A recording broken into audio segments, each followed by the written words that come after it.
আসসালামু আলাইকুম।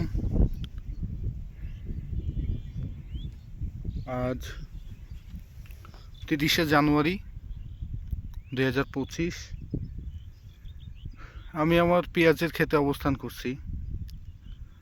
আজ আমার পেঁয়াজের বয়স 46 দিন। গতকালকে আমার এই পেঁয়াজের জমিতে আমি একটা স্প্রে দিছি। সেটা ছিল লুনা এবং সাথে একটা চোষক পোকা দমনের জন্য দিছিলাম মোভেন্টো। তো বর্তমানে আমার পেঁয়াজের এই অবস্থা। মনে হচ্ছে ইনশাল্লাহ ভালোই আছে। এটা হচ্ছে আমার পেঁয়াজের মাঝখানে পেঁপের চারা। আমি একই সাথে দুইটা চাষ করছি।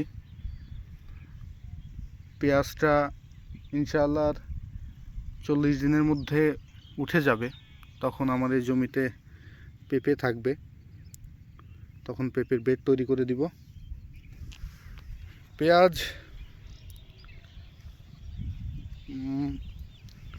সবেমাত্র গাছ মোটা হওয়া শুরু হয়েছে। ইনশাআল্লাহ খুব শীঘ্রই পেঁয়াজ নামা শুরু করবে।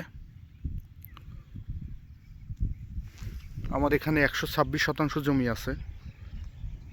126 শতাংশ জমিতে আমি লাল তীরের কিং জাতের পেঁয়াজের চাষ করছি। তো ইনশাআল্লাহ এখনো পর্যন্ত সব কিছু ঠিকঠাক আছে।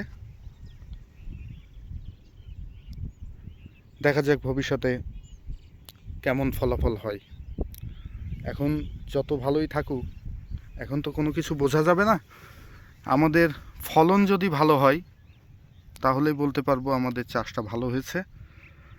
এখন গাছ যতই ভালো হোক, ফসল উত্তোলনের সময় যদি ফলন কমা হয় তাহলে আমরা সেই চাষটি ভালো বলতে পারি না।